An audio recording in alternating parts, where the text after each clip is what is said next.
Namaste, ladies and gentlemen. It's a great opportunity talking to you on the topic of pragmatic leadership. I thought I will build this topic of pragmatic leadership, keeping my own life as an anecdote so that it will become very relevant and personal experience sharing.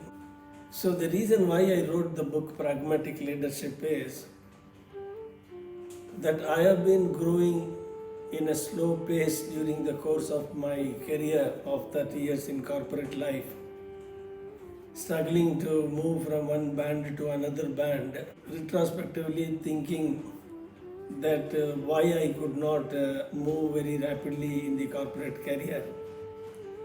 Also, why I was not able to reach the business leadership position. So I was sitting back after my 20 years of consulting career.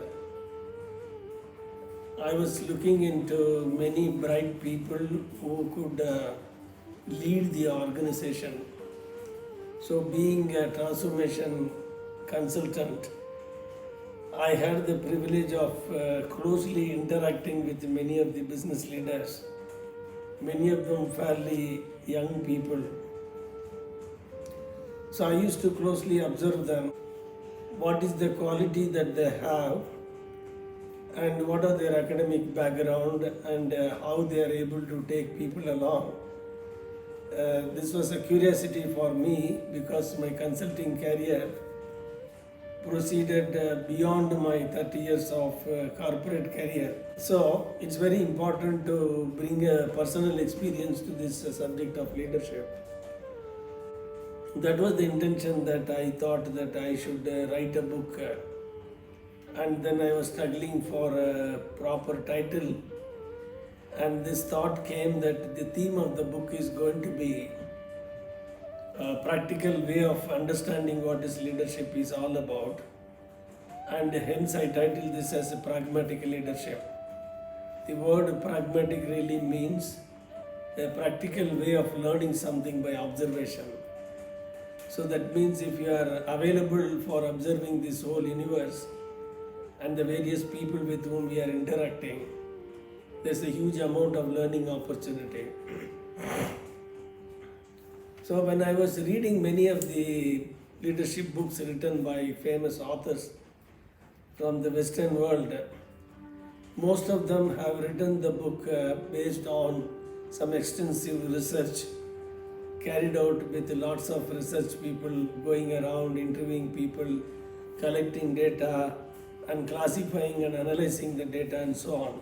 So they have all presented certain behavioral pattern that they have observed in the people who have led the great organizations. And then they formulated certain theories by which they were trying to explain that if you behave this way, obviously you can become a leader.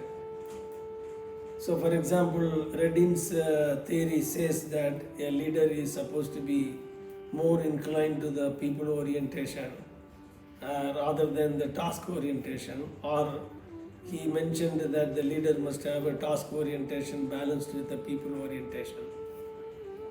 So these are some of the characteristics they observed from the various people who have been successfully leading large corporate. So when you are reading leadership from the context of a theory, for example, it is quite interesting to appreciate.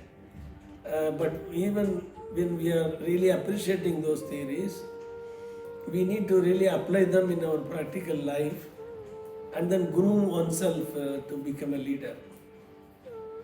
So I'm not covering the basic idea why somebody should become a leader and what are the benefits that person may get, etc. I am not covering in this particular video because I spoke about it in the earlier videos which you can view them.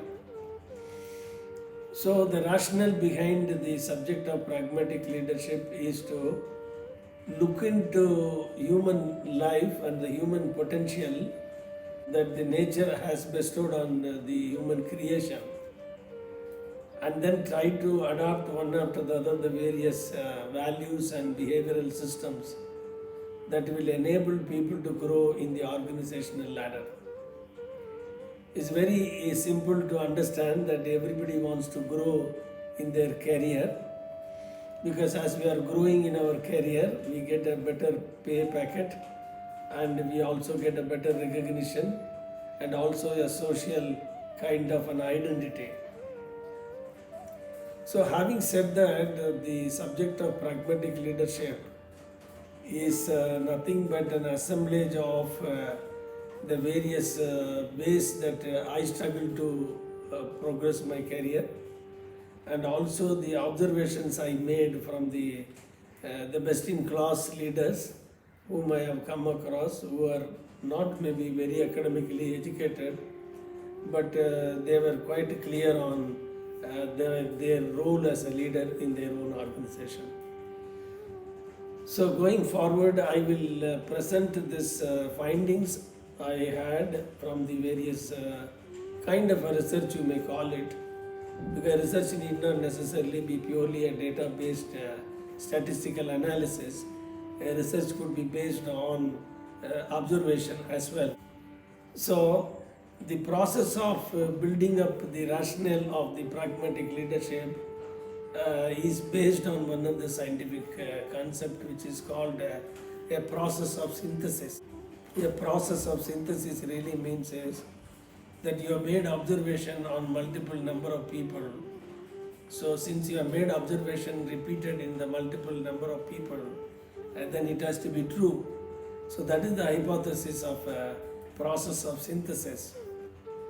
So my book is nothing but a process of synthesis, where I have seen the same kind of a behavioral pattern in multiple number of people, and hence I formulated a theory which you may call it as a pragmatic leadership.